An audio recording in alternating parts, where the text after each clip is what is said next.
Oi. Boa noite, gente. Vamos dar início à coletiva do técnico Mano Menezes. Boa noite, mano. Gustavo Garcia, GE. Globo. Mano, queria que você fizesse sua análise da partida, assim, pelo menos na visão, acho que o time, de certa forma, acabou neutralizado enquanto tentava avançar. O que você acha que faltou para o time conseguir produzir mais, ocupar mais espaços também? E, assim, como vocês conversaram agora no vestiário, como foi esses bastidores agora após essa derrota? Bom, boa noite. Perder sempre é ruim, perder final é ruim, a gente sofre bastante, né? A dor da derrota para nós, não vou querer comparar ela com a do torcedor por causa da paixão, mas a gente vive de resultado. E toda vez que a gente não consegue, a gente sofre pra caramba. Esse é o primeiro ponto. Segundo ponto é assim, do outro lado, tem bastante jogadores de seleção. Aliás, raros são os jogadores que estavam dentro do campo, que iniciaram o jogo, que não são de seleção. Dito isso, eu acho que dá para a gente ter bem claro o grau da dificuldade que era a final para a gente, né? Precisávamos nos superar muito, fazer jogos perfeitos. Acho que a gente errou um pouco no primeiro jogo, fez um primeiro tempo hoje abaixo, bem abaixo, mas não porque queríamos, porque não conseguimos, ficamos encaixotados na nossa saída de cocção.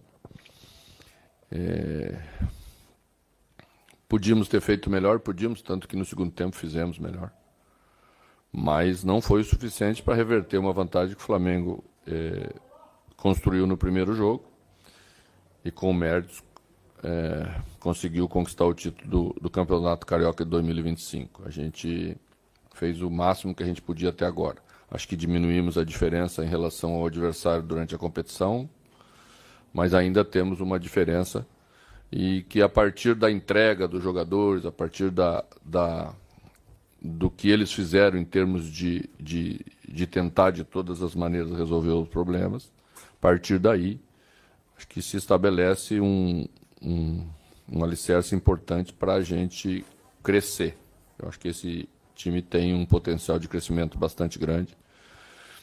Já crescemos um pouco, acho que podemos fazer mais, é o que nós vamos fazer. A bastidor de derrota sempre é triste, né? Mas saímos da final com um sentimento de que temos um grupo, temos um time, e a partir dessas questões que temos, acho que temos um bom caminho para melhorar aquilo que precisamos melhorar. Mano, boa noite. Cauã Tinoco, do Jornada KTO 1902. Mano, o jogo de hoje era de muitas possibilidades antes de começar, até de formações iniciais, né, de quem escolher para começar o jogo, se tinha desfalques. Você decide entrar com o Samuel na direita, coloca o Guga no banco, o René no lugar do Fuentes e o Lima no meio de campo, voltando áreas para a ponta. Não decidi colocar René no lugar do Fuentes. O Fuentes não estava à disposição. Sim. E o time não consegue corresponder, só com as mexidas também, no primeiro e no segundo tempo. Pelo que foi o jogo, principalmente pela dificuldade do Fluminense em atacar o Flamengo e de ter um meio-campo superior ao do Flamengo em algumas partes do jogo, já que tinha de vantagem. Sua análise de agora, que foram escolhas talvez erradas, que se talvez poderia mexer em outros setores do campo? Obrigado. Depois do jogo é super fácil você fazer novas escolhas, né? A gente escolheu um meio-campo que em outras vezes nos deu a segurança que no primeiro momento do jogo a gente precisava ter, né? A estratégia do jogo era, primeiro, não deixar o adversário ampliar, porque tinha uma vantagem, e depois de não deixar, a gente, na segunda parte do jogo, propor um jogo mais ofensivo, como fizemos no intervalo com o 0-0, né?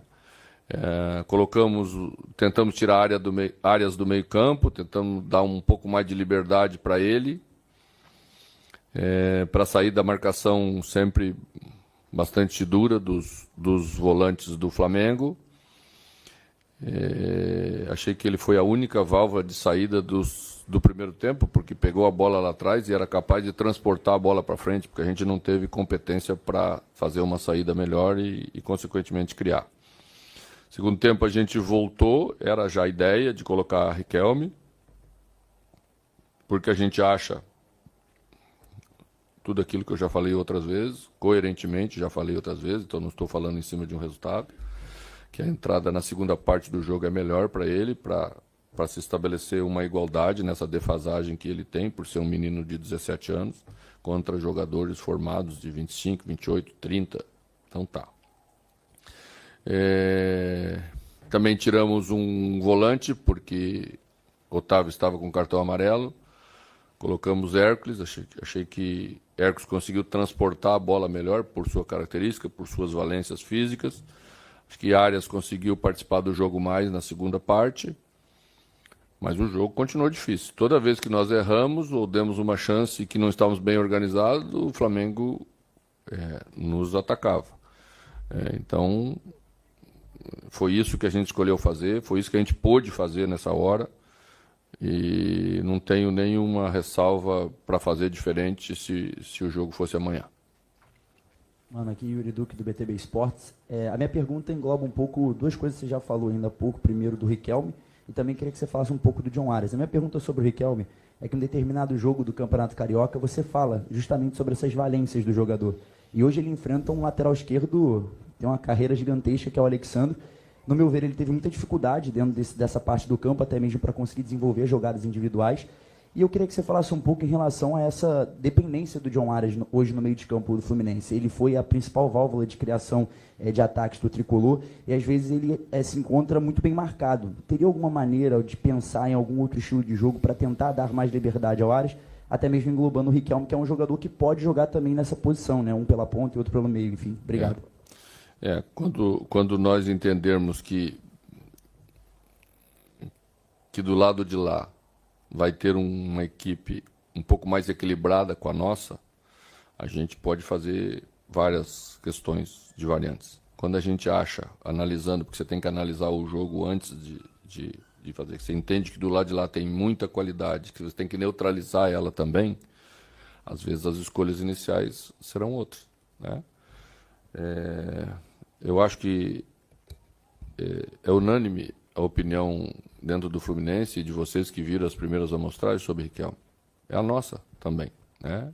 É um jogador muito talentoso, um jogador com qualidade. Nós vamos cuidar dele para que ele logo, logo esteja mais vezes, com mais minutos, porque a equipe vai sair ganhando com isso, né?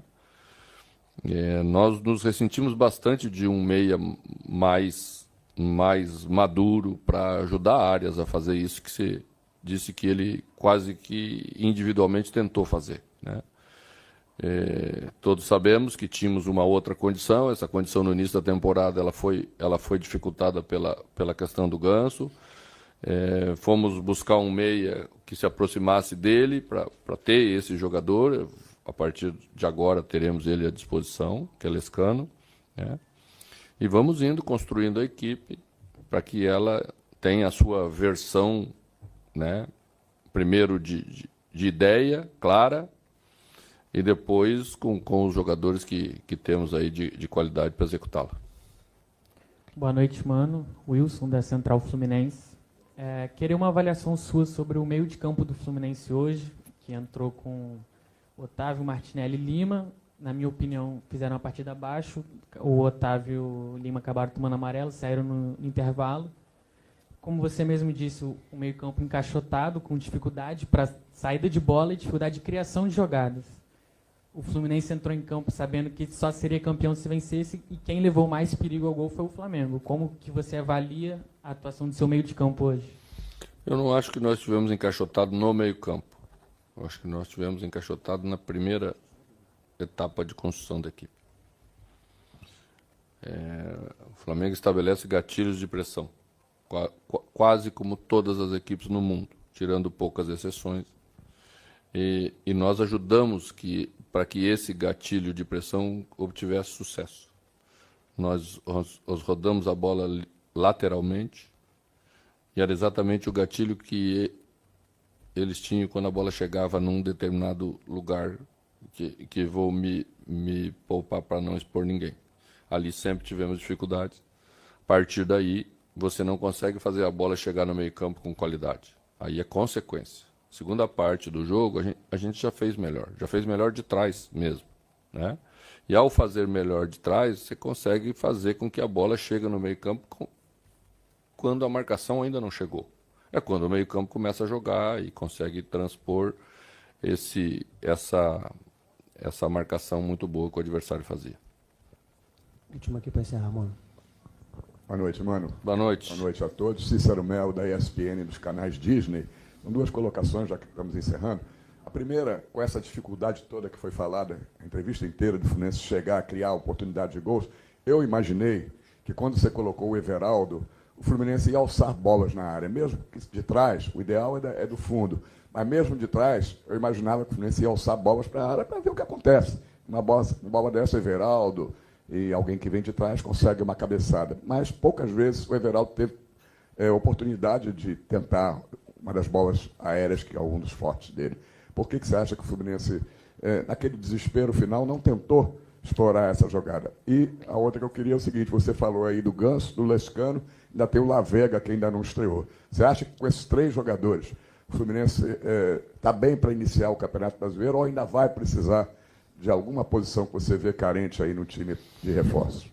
Acho que nós construímos um bom elenco, temos que potencializar o elenco que construímos, porque temos bastante jogadores jovens, alguns nossos, da nossa base, outros jogadores que chegaram e que nós estamos trabalhando para isso.